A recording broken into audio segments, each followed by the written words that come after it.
slippery. Hey, I'm Austin Amond. My hobby is making video games.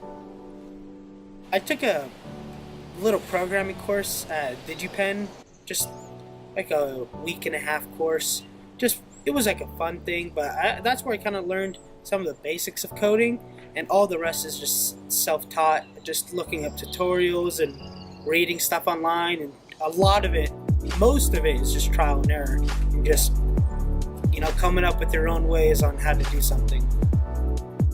I make a whole assortment of games, but usually like platformers and stuff, just because they're a lot easier. But mainly like 2D stuff. Yeah, it really depends on how well polished I want it. Because I can finish a basic jumping game, like avoiding obstacles, in like an hour and a half.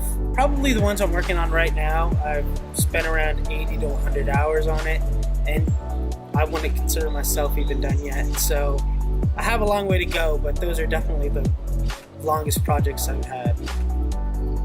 They're not something that I would release out to the public, because I don't think they're as polished as they should be, but all my friends have enjoyed them that I've showed them to. So this next one that I'm working on right now, I'm hoping to eventually release it to people.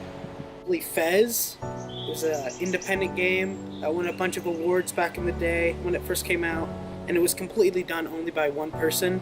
However, it was his passion project, and it's such a unique game. It's like a 2D character discovering the third dimension.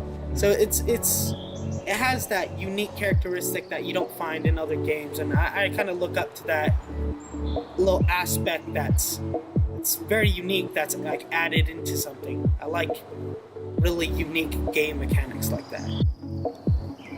Basically all you need is a game engine and some sort of laptop or computer.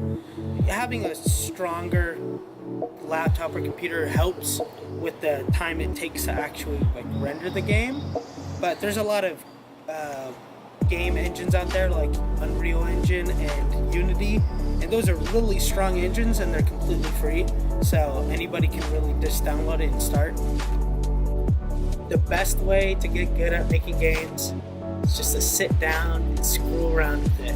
That's all it takes, is just you and a couple hours just sitting down and messing with it. You don't even have to learn very much, but just by doing something like that, coding works really well with just trial and error.